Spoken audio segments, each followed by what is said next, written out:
नमस्कार मित्रांनो, मी माझ्या घरी आज टोपी बुक्क्याचा कार्यक्रम आयोजित केला होता. हा कार्यक्रम हळदी कुंकवासारखाच, म्हणून मी मित्रांना घरी आमंत्रित केले होते. माझे मित्र थोड्याच वेळात माझ्या घरी आले. घरी आल्यानंतर मी पोह्याचे नियोजन तर अगोदरच करून ठेवले होते, म्हणून मित्र आल्या मी त्यांना पाणी दिल्यानंतर एकेकाला पोहे देऊ लागलो. मित्रांनी माझ्यावर काही विनोदही केले. म्हणे, मुलीला जसं पाहायला आल्यानंतर मुलगी आपल्याला पाणी घेऊन येते किंवा नाश्ता घेऊन येते, त्याप्रमाणेच तू नटून खटून बसलास मित्रा. मी पण त्यांच्या बोलण्याला दाद दिली. आम्ही थोडासा नाश्ता केला. नंतर नाश्ता झाल्यानंतर पुन्हा एकदा त्यांना पाणी दिले आणि मी स्वतः चहा केला. चहा केल्यानंतर मी स्वतः त्यांना चहा घेऊन गेलो. त्यांनी चहाचा देखील स्वीकार केला. चहा स्वीकारत असताना देखील त्यांनी माझ्यावरच काही विनोद केले. मित्रा, तूच चहा बनवतोय, तूच पोहे बनवतोय, तूच पाणी आणून देतोय, नक्की आज चाललंय तरी काय? त्यांना देखील मी समजावून सांगितलंय, मित्रा हो, आपला हा टोपी बुक्क्याचा कार्यक्रम आहे, म्हणजेच हा फक्त जेंट्सचा कार्यक्रम आहे. महिलांप्रमाणे उखाणे घेण्याचं ठरवलं.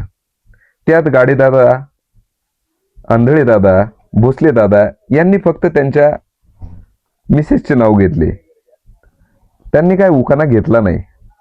मात्र मग उखाणा घेण्यासाठी आमचे अमोल दादा सज्ज झाले आणि अमोल दादांनी उखाणा घेतला. अमोल दादा, घ्या उखाणा आता. नाही शोक मला खेळायचं क्रिकेट, नाही शोक मला खेळायचं क्रिकेट, बघता बघता जयाच्या प्रेमात पडली माझी विकेट. अरे वा वा वा वा.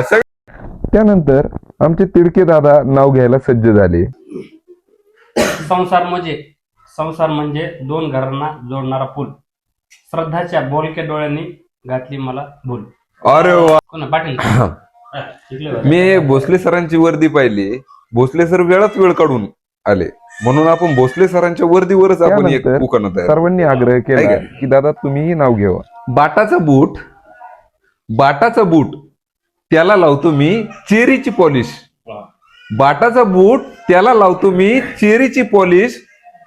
सोनालीचं नाव घेतो महाराष्ट्र पोलीस.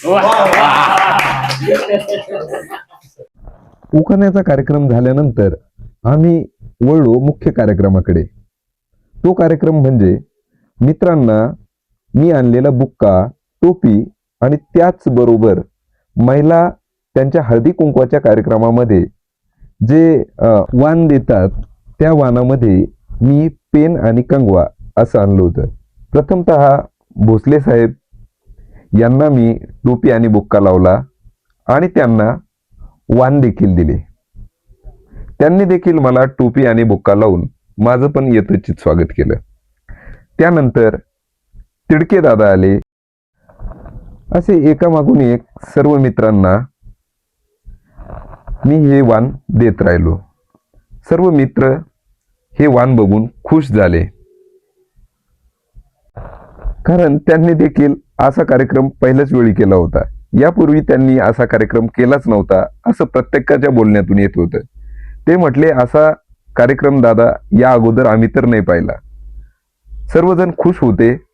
सर्वजणांचा यथोचित सत्कार झाला. त्यानंतर सर्व मित्र वाण, टोपी आणि बुक्का लावून परत निघण्यास सज्ज झाले. मित्रांनो धन्यवाद, खूप खूप धन्यवाद. मित्रांनो तुम्ही आले, कार्यक्रमाला हजेरी लावली, खूप आनंद द्विगुणित झाला. मित्रांनो कसं आहे, सर्व सण स्त्रियाच करतात. वटपौर्णिमा स्त्रिया करतात, रक्षाबंधन स्त्रिया, त्याच्यानंतर ही मकर संक्रांती स्त्रिया, हळदी कुंकाचा कार्यक्रम पण स्त्रिया.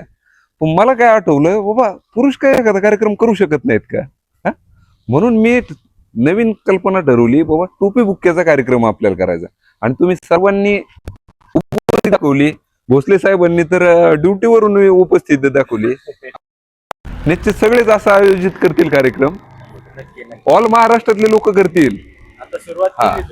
सुरुवात आमच्यापासून जाईल.